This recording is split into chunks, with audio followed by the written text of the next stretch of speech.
Ang masasabi ko ay, alam niyo, marami talagang nadismaya na pinasara yung ABS-CBN ngayon sa gitna ng pandemic. Kasi alam naman natin na ang ABS-CBN ay malakas sa mga soap opera kumpara sa GMA, di ba?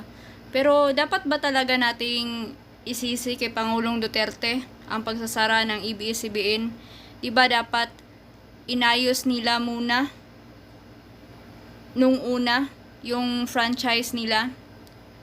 Yung inayos nila muna yung problema sa network. Bakit hinintay pa nila na mapasara?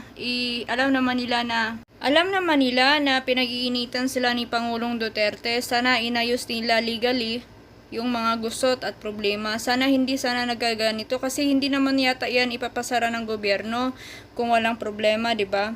Pero oo, nandun na tayo sa maraming napiktuhan, hindi lang mga fans, pati na rin yung mga empleyado na may pamilyang binubuhay. Pero sana, wag naman nating isisi lahat kay Pangulong Duterte kasi may batas naman po tayo.